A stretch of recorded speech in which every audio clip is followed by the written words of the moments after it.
So we're going to look at foot balance X-rays and their role in practice and how we look at them and how we look at them as a practice and what we view them as. So I'll just check everyone can hear and we're all good. So I'm going to take you through what we look on foot X-rays. No foot, no horse never rings more true at the minute, and we are expecting more of our horses. And we were just talking this evening, just before we started, about how we're expecting horses to perform a lot longer. When I started in practice, and this is showing my age now, I'm coming up 22 years as a equine vet. We used to think 15, 16 was really old for a horse, and 20 was, wow, that's getting on. Now we're expecting horses to be competing up until 20, 22. I just had a client I vetted a new horse for them today, and they're retiring their pony who's 24 and be doing quite well. So it is something, no foot, no horse. So we're going to look at what we're measuring, why we're measuring it, and what's the important measurements to take out of it. So let's just see if this works. So when I look at foot balance X-rays, we take sort of 5 major measurements, but then there's 2 other parts that we have that are really important as well. I'm going to touch on each of these, why they're really important. So first one is sole depth. That's the depth of the sole between the bottom of the pedal bone and the ground. The dorsal angle, which will be your laminitis. Palmar or plantar angle. So palmar is the front leg, because that comes back to us, our palmar, our hand, and then plantar foot is a hind foot, so the back foot. And then the caudal support ratio, which is a ratio we use to assess the balance of the foot. And then we go on to the DP angle, which is a dorsal-palmar or dorsal plantar if it's a hind foot. And that's how the foot is interacting with the ground on a vertical plane. Then we look at the visual assessment, and then why are we here? So let's look at sole depth. There's a great variation between breeds and horses, and it is something you have to take into consideration. So we consistently are told thoroughbreds have poor feet. They do have poor feet, and they're used to having a lot thinner sole depth. So a thoroughbred might be quite happy with sort of 12, 13 millimeters of sole depth, and a warm blood will probably have keeled over and put its legs in the air and said it's going to die, because they need a lot more. They're big, generally bigger horses, but even the smaller warm bloods, they would need 17, 18 millimeters of sole depth. And that is a big variation between the 2 breeds. Ponies, look, they're pretty tough, to be honest. A lot of them are. They sort of can get away with anywhere from 10 to 14 millimeters. It will vary between the seasons, and this is something we're dealing with at the minute. We had a soft spring, wet, feet were really soft, then we dried out, and it went really hard, really quickly. Now, people say to me sometimes, oh, but I don't work my horse that often. Why could it be foot sore? Well, it's walking around a paddock most of the time, and the paddocks are rock hard. And what that's doing is that's being abrasive on the sole. Now, the sole grows in layers and comes down in layers. And as they're walking along the ground, they're exfoliating it. So when you talk to farriers, we spend a lot of our day, sometimes we talk to farriers more than our partners, that they'll be saying, oh, I'm not trimming any soles off. I'm not trimming any soles off. There's no sole there. They're losing sole. And these horses during the summer have lost sole depth. And we're seeing a lot of horses with very thin soles, and it can be a big cause of lameness. But once you've identified a horse with a thin sole depth, you can be very proactive in your management. And this can be actually something where you can use pads to protect them. I personally like leather pads because I find the foot breathes and it's just more natural. And that can protect the sole. So you coming into spring, it's getting dry, hard, get those pads back on, and then you might leave them on over summer, take them off in autumn, back out, and because you're not exfoliating the sole, you'll have a lot thicker sole depth. So the surfaces we ride on will have a big difference as well. The effective environment is more the dry, hard, the seasonal variation. If they're standing in mud and getting really soft and wet, we don't have, when we look at sole depth, some of the studies, some of them are from Europe, and a lot of those horses are stable 23 hours a day and work for 1 hour a day. They might be deep littered. And for Australians, we don't really come across deep litter, but having grown up in Ireland, it was quite common. And that's where you're just adding layer upon layer of clean straw on top of it. So, and then you clean out the stable maybe once every 2 months, which might seem strange, but you pick out the poos, but you put clean straw on top, and it just builds up and builds up. Now there's a lot of ammonia obviously there, and that can have an effect on the sole depth. So the surface you're working on, so if your arena's soft and not abrasive sands, it's not even, it's the abrasiveness of the sand. So if we've all been to arenas where it's like a gritty surface, they're quite abrasive. They'll take the sole off quite deeply, quite quickly, whereas your finer sand will probably not be as abrasive. Shoes or no shoes, shoes definitely help, but some horses, even with shoes, will still exfoliate that sole. And that comes back to the surface. How deep are they going into the surface? So if you've got a very hard surface that you're working your horse on, or they don't get much penetration, then you won't exfoliate that sole very much. Whereas if you've got a deeper surface, they're going to go in and they're going to start rubbing on the soles. And then equally, if you've got pads in place, they'll protect the sole. So we look at this horse here. He's got 2 centimeters of sole depth, absolutely plenty of sole depth, looks great. Horse that never has a problem on a hard day. Where you've got a horse here, you've only got 9 millimeters. And this is a genuine 9 millimeters. We can actually do this. The number you're seeing, the 3 centimeters above, is we've actually scaled this by placing a known measured piece of metal on the front of the hoof wall and then correlating that. So there's only 9 millimeters of sole depth, a credit card thickness. And this horse here could barely walk on the hard surface. And you can see it. It also had laminitis. So that might be another bit of a problem, but this image was just for showing for the effect. So just check. Okay, so someone's just asked with regards to pads, I've just saw it come up. If you have leather pads on, should you leave them on all year? What is the advantage of removing in autumn? I think for me, sometimes you need to get them off. You can get a bit of moisture underneath the leather pads. So removing the leather pads at different times is really useful. So I personally like to try and always, my aim is to get a horse back to as minimal amount of stuff on the foot as I can and transition them back to normal shoe, if that is such a thing.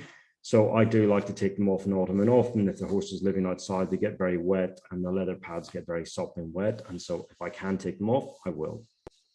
All right, so we're now going to talk about the palmar plantar angle. Sorry, I'm going to go back to go forward, sorry. So the palmar angle is the angle the bottom of the pedal bone makes with the solar ground. And it's important when we take these x-rays, if we've got something on the foot that may affect that palmar plantar angle, I want to get a true angle. So the image we've got here is a horse, obviously, that's got a very, very big wedge. This horse has got a laminitis case that we're dealing with at the minute, and it's got a very big wedge on there. So that's more extreme. So if we look at these two, if we look at the green lines, which is the bottom of the pedal bone and the ground bearing surface, we've got a 2.8 degree palmar angle. We want that to be somewhere usually between 2 to 4 degrees positive. And when we say positive, we mean the toe is lower than the heel. When it's negative, it means the heel's lower than the toe. So that's really sunk back. This horse here, then if we look, we take into consideration the wedge, we're actually up to 12.9 degrees, which is obviously a very high wedge. And that's because this horse has got laminitis. The other thing I will say is when you're getting these done, you've got to make sure, ideally, the horse is on a flat surface, an even surface, and also that both front feet are on blocks at the same time.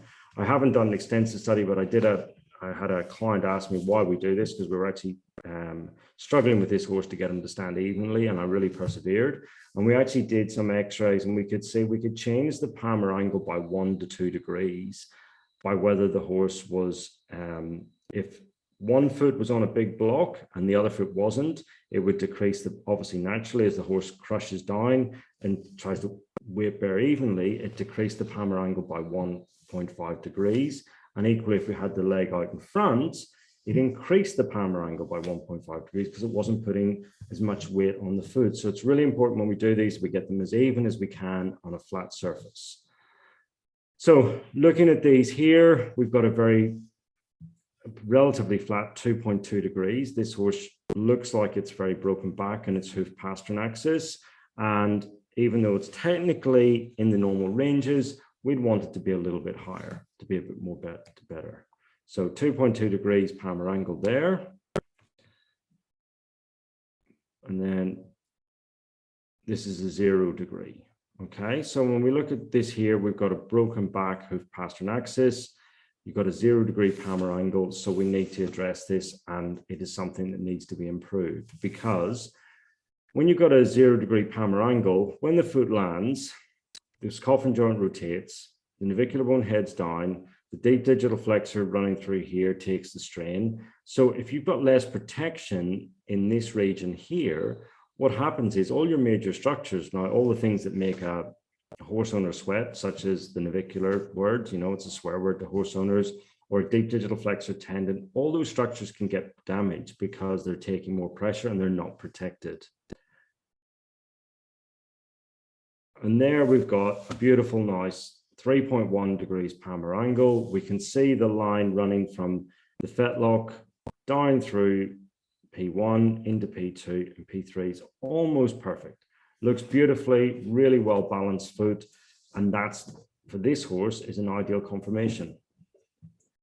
So next we're going to go to this caudal support ratio. And for me personally, this is probably the most important measurement we see, because it's an indication not only of future soundness in my hands, but also foot health, believe it or not, because it's a measure of how much pressure we're putting on the back of the foot. Okay, so how we measure it is very simple.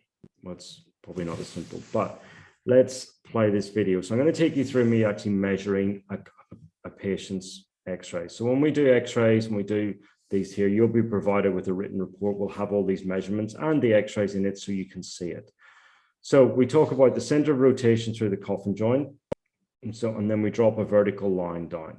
So the length or the size of this is not really important. You'll see me dragging them across, and it's just our software. We just have to delete these because they make the image not very pretty for me. Then we do a measurement. So we're measuring from the back of the foot to this line. So it's 6.93. When I measure the front thing, you'll see here, I'm just running up to where the shoe rolls over. So what I'm actually doing is using the base of the shoe as where I place my line, but I'm also using where that horse rolls over. So if you had a square toe on the front, I would measure right to the tip of the toe, because that's where the horse breaks over. We use the breakover point. So in here, we've got two numbers that are very important, 6.93 centimeters and 9.21 centimeters. We also know this x-ray is fairly well lateral, which is important. We've got two toe clips, and they're our side clips actually, and they're overlapping, and the heels are almost overlapping. In a hind foot, you'll often see the back of the foot will have a shoe sticking out a bit further. And the reason for that is because they may have an extension on the back of the foot, which we will touch on in a minute. So caudal support ratio is a very simple equation. It's the distance behind the vertical divided by the total distance of ground bearing surface. So in this case here, it's 43%. We ideally want this to be 40% or above.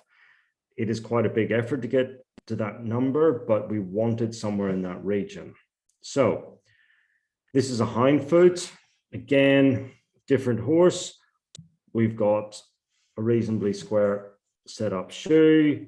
Drop it down, we've got a 41% ratio. This is a very well balanced foot. I'm very happy with it. Then we look at this next one. This is a hind foot again. We can see we've only got a 30%. Now you can see that horse is dropped back on its heels. The plantar angle is actually negative. You can see that. We don't even need to measure it. You can see the bottom of the pedal bone's lower than the toe. This is putting all this pressure on this small area. The best way I can describe it is wearing stilettos. Not that I have any experience of that, I'll put my hand up, versus wearing running shoes. If you've got all that force coming up in all these major structures, your navicular bone, your deep digital flexor, everything in a small area, it's more force per square centimeter. Whereas if we can spread that out, it's less force per square centimeter, and that's healthier for the tissues. Now, equally, sometimes when you get a very big number, it can tell you straight away you've possibly got a club foot. So this is a clubfoot pony that you can see we've got 44%. It's just very upright, and that will affect it as well. So when people say to me, oh, I've got a ratio of 50%, I can say it's clubfoot, definitely. There's no other way it can be, and that's what it's been, or it's been really aggressively trimmed. So anything 40, we really want 40 to 42% is usually an ideal great number. Even high 30s is good for some horses, but it really does tell you if you've got a nice number around 40%, A, the foot's well balanced. 2, you've got good heel structure because the heels are not collapsing on you, and they're growing in a nice plane. They're not collapsing down and running like that. They're growing up and down. So as a result, you've got good heel structure. So the final measurement we take is the DP angle. So it's a dorsal-palmar angle. Now there's potentially different ways to take this measurement, and each person that measures them may take them slightly differently. So when we look at these, we look at either the angle the bottom of the pedal bone makes with the ground, or we can look at the coffin joint as well. And it's important to look at both because there can be variations between the two, which you think, well, why is that? That can be the case, and you have to look at those and take that into consideration with everything else you're doing, and also our final question of why we're there. So here's one horse that will show the example. So this is the same horse, left near forefoot on the left of the screen, off for right forefoot on the right of the screen. So look at this here. If we look at the yellow line, that's the DP angle with the bottom of the pedal bone. Now this horse was standing, I can promise you when I see something like that there, I go back and take the x-rays again. The reason being is because obviously if I pull its legs wide apart in front, so its legs are outside each shoulder, you're going to get a bend and twist in because the horse naturally is going to do that. So we get those horses to stand, and that's where it comes back to getting them even and standing square in front so that you can get a really good comparison of how that horse stands and how it moves. So that's one aspect of it. So you see here, 0.7 degrees at the bottom, but 6.2 degrees through the coffin joint. Okay, so when you read x-rays, just labels on the lateral aspect of the outside, or so in this view, so it's on the left. So this is the inside of the foot. It's dropping down 6.2 degrees through that pastern, through the coffin joint. Now, when you looked at that leg, that horse had slight rotation of its foot and was bent out. And so there was an element of that there that we couldn't really correct. And it was really interesting. You lifted the foot, and I worked with the farrier on this one here. That horse landed flat. It landed flat as a die when it walked, when it trotted, and when it cantered. We spent half an hour looking at this horse and videoing it and slowing down the video to look at and it landed flat.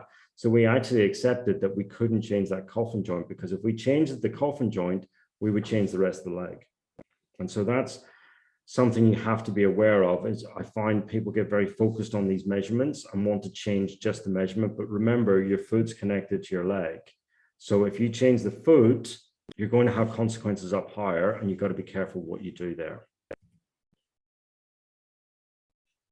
So again, same horse, 5.3 degrees on the offside. Okay, now this horse was standing flat as a hack, but it had a change. That 1.6 degrees is I'm happy to tolerate that. Most horses are lower on the inside than the outside. That's quite common, but anywhere from 0 to 1.5, 1.6, I'm pretty happy with, and I'd accept that as a normal range. So this is the final couple of bits are the visual assessment. You have to actually look at this horse move, because I will share it later. I talked to Hayden Price, who had been British UK Team GB farrier for 5 or 6, I think 4 Olympics. And he freely admitted he doesn't show a horse off an x-ray. He shows a horse off how it moves.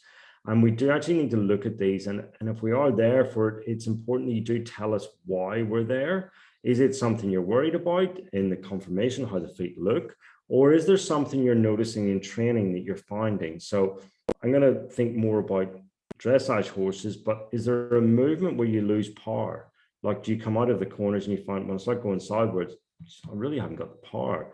Now that can be foot related, or it can be other related, but is there a reason that you're finding a horse struggling, or won't take the weight behind when you're starting to up the levels and you're starting to ask for, you know, a more sitting gait. Those are things that you need to tell us so that we do it. So then also we'll want to look at, how does the horse hit the ground? How does it move on the firm surface? How does it walk on the firm surface? How does it trot? And the great thing nowadays with cameras, we really can, like, you know, we can slow down, we can do slow-mo, we can have a look. It's so simple in our hand, it's getting those there.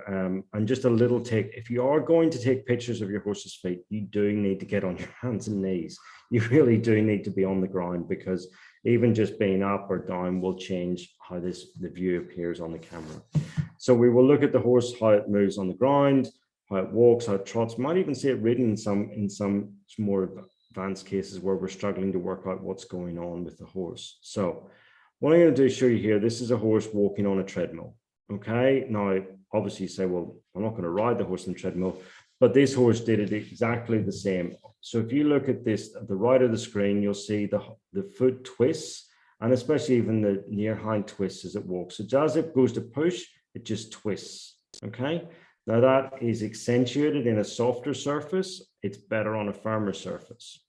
So we're now going to, now this horse, I will take you back as well. With regards to all the measurements, he fell into the box where he just perfect numbers.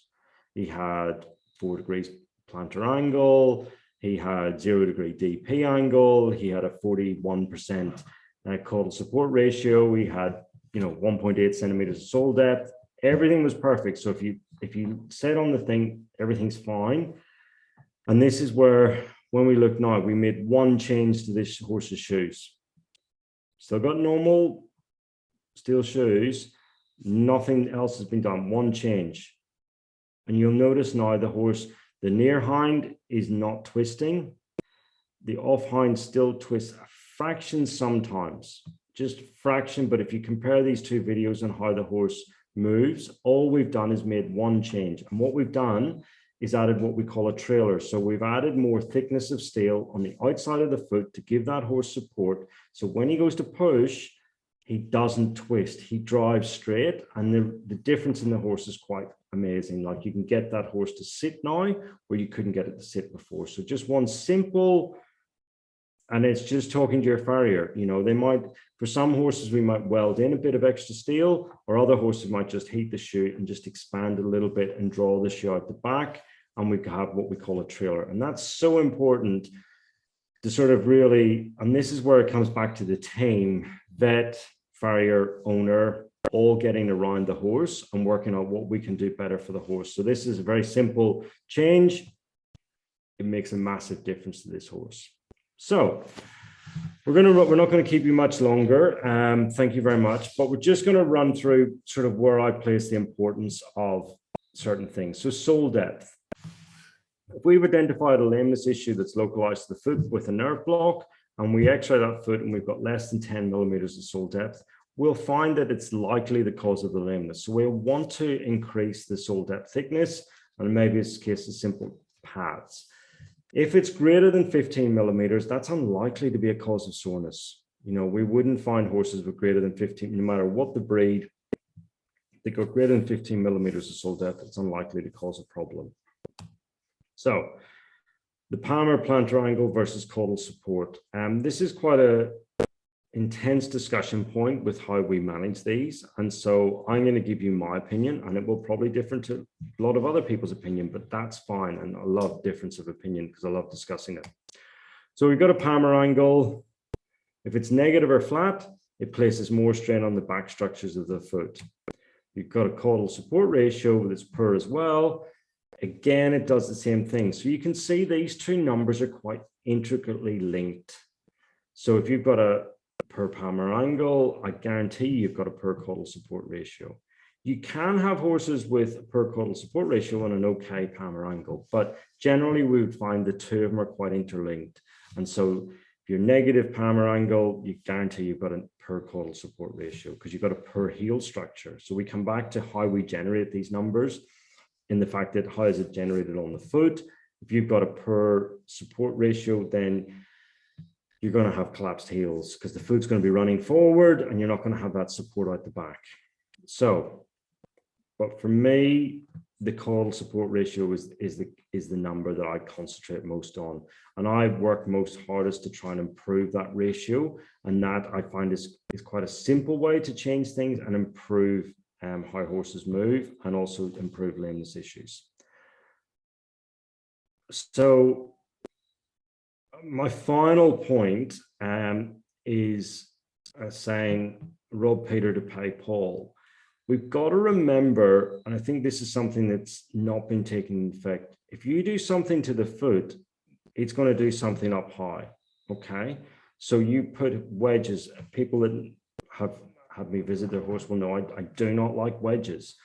And the reason for that is twofold. One, if you've got a collapsed, if you've got a bent heel structure, horn tubules, and you wedge up there, and you don't support the foot and bring the foot back and improve the caudal support ratio, what you'll do is you'll crush those horn tubules more. Also, when you wedge that up, what happens is, so every time a horse lands, we assume there's a certain amount of force going up through the leg. You've got the deep digital flexor, you've got the suspensory ligament, you've got the superficial digital flexor tendon, you've got the bones all taking strain, right? We know, let's go back to the laminitis. What do we do when we've got laminitis? We try and take the strain off the deep digital flexor tendon, we wedge it up. Okay, what happens then is we decrease the strain on the deep digital flexor, which increases the strain on the superficial and the suspensory ligament. Okay, suspensory ligament disease injuries are one of our biggest causes of soft tissue injuries in the sport horse, the performance horse. So I wedge up the heels, I put more pressure on my suspensory, more likely to have a suspensory issue. We don't see as many superficial digital flexor tendon injuries, but on high-speed horses, eventers and race horses, you will see that, and polo ponies as well. So you've got to be careful to not focus on just the foot and the x-rays and the measurements and trying to make the measurements look great on paper. You've got to think about the whole horse. How does it work? So you don't want to elevate the heels too much because you're going to increase the suspensory. So you got a horse that's had suspensory issues before, especially proximal suspensory, and you wedge it up, you're going to increase the strain on that proximal suspensory and increase your chance of another injury in that area. Also, when you look behind, we know there's a correlation between hindfoot conformation and hock soreness and suspension problems in SI joint. And there's studies coming out and showing that really lovely. But when we think about a dressage horse, and especially as they're going up, what's the one thing we do when we train it? We want it to sit. We want to sit. We want to get the legs underneath it, hind legs underneath it.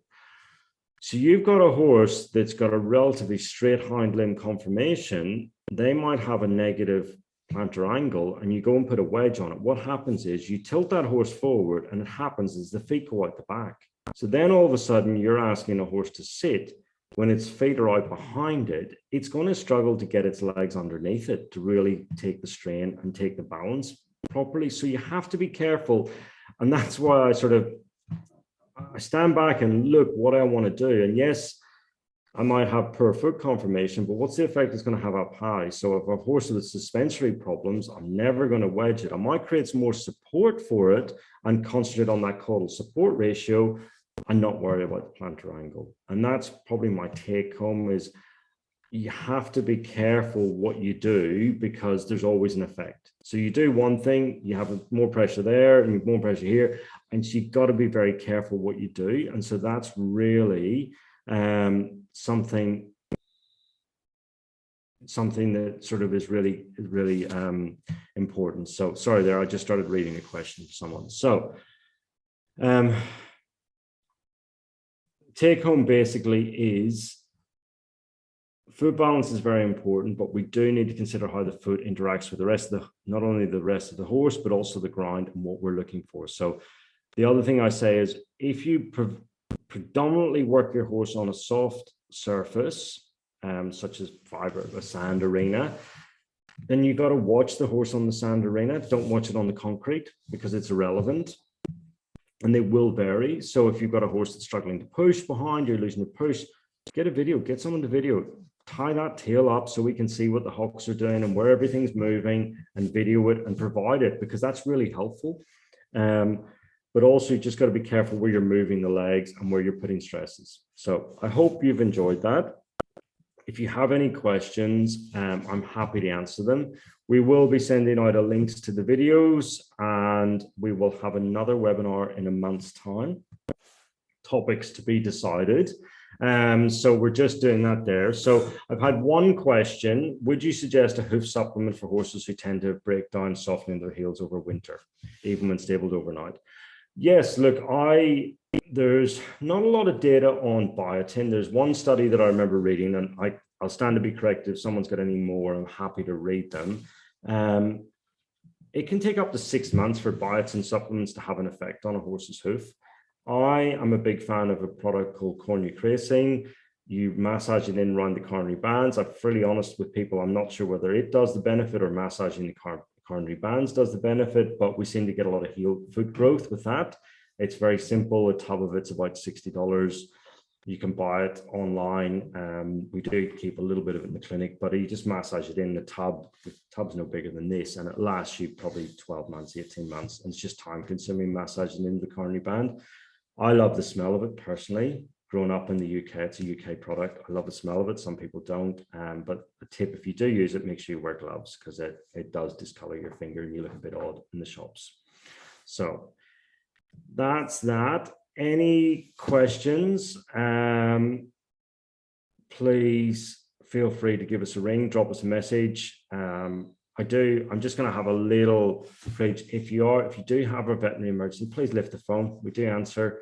It's a lot better than through Facebook and stuff like that there. It makes it easier for us to have a chat with the problem going on. So it's best to give us a ring on the clinic number, and we'll get back to you. So thank you very much for everyone's attended, and we look forward to welcoming you back in a month's time. Thank you very much.